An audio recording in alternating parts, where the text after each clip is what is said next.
কোর্টের ভিতরে যদি বাংলাদেশে এই অবস্থা হয় তাহলে বাহিরের অবস্থা কি হবে? রাষ্ট্রে তার ভিতরে এক ভদ্রলোক এসে সবাই বলতেছে চলে যান বের করে দরজা বুঝে লাগাই দিচ্ছে সব এই অবস্থা। এখন এইখানে মাঝখান থেকে আমাদের হয়রানি, এখন কোর্টের ভিতরে এই অবস্থা, আমাদের বাহিরের নিরাপদ কি? কারণ আমরা তো আসাম পক্ষ ধরেন আমাদের লোকজন আছে, আর তো আমাদের নিরাপত্তা কে দিবে? কোর্টের ভিতরে যদি বাংলাদেশে এই অবস্থা হয় তাহলে বাহিরের অবস্থা কি হবে? ভয়াবহ অবস্থা, আমাদের নিরাপত্তা, আমাদের সিকিউরিটি গার্ড, আমরা এই ব্যাপারে কার কাছে সাহায্য চাবো? আজকে কোর্ট চলা অবস্থা কিছু জুনিয়র অ্যাডভোকেট আসি কোর্টের উপরে হামলা করে, দরজায় লাথি মারে এবং অকথ্য ভাষা গালিগালাজ করে এবং কোর্টের দায়িত্বরত টাইপিস্ট আশরাফুজ্জামান রাসেলের উপর হামলা করে, তার মাথায় ঘুষি মারে, মুখে ঘুষি মারে, রক্ত বাইর করে এবং জামা কাপড় শার্ট ছিঁড়ে করে। এটা ওই যে তারা নাকি কোন ব্যাপারে কোর্ট বর্জন করছে, আজকে তো প্রথম কোর্ট খোলা, সবাই আজকে প্রথম আসছে, কেন কোর্ট বর্জন করছে সেটা জানি না। হঠাৎ করে আসে আমলাটা করলো।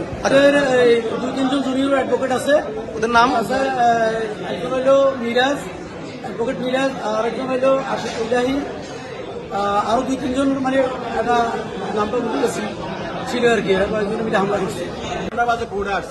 উকিল সাহেবেরা কল করছে আজকে হাজিরা আছে, জি হাজিরা দিতে আমি আইসি, হাজিরা টাকা দিচ্ছি, সবকিছু দিচ্ছি। উকিল সাহেবেরা 10 মিনিট আগে বলতেছে কোর্ট বর্জন করছে। এখন কোর্ট বর্জন কেন করলো এটা তো আমরা জানি না, আমরা তো এলাম আসামি, আমরা এলাম দিদিবাড়ি, আমরা কোর্ট বর্জন শুনে আমরা জানি না। তো ওনারা গ্যামজাম করে যদি মনে আমাদেরকে হরানি করে, আমরা কোনখানে যাবো, কারে তারা যাবো? কোর্টের ভিতরে আসি আমরা যদি নিরাপত্তা না পাই, তো বাইরে কেমনি নিরাপত্তা পাবো?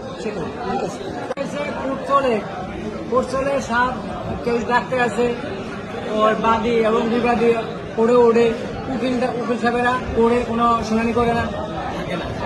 পরবর্তীতে উকিল সাহেবেরা করতেছে, উকিল সাহেব ডাকি কইছে সব উকিল বাইরে চলে যাও, এক উকিল সাহেব দেখছি। পরবর্তীতে উকিল সাহেবেরা বাইরে চলে গেছে, বাইরে যাই দরজালে, এখানে কিলাকিলি মারামারি, এখান থেকে ফেসকার একজন গেছে কোর্টের স্টাফ, ওনায় গেছে আর ওনারে কে মারছে। হ্যাঁ, এখানে ঘুষিও দেখছি, ঘুষি দিচ্ছে, রক্ত বাড়িছে। পরে গেট আটকালেছে মতো সম্ভবত বাইরের তো উকিলরা, পরে এখান থেকে স্টাফ একজন গেছে, যাওয়ার পরে ওনারাও ধাক্কাধাক্কি হয়েছে এখানে।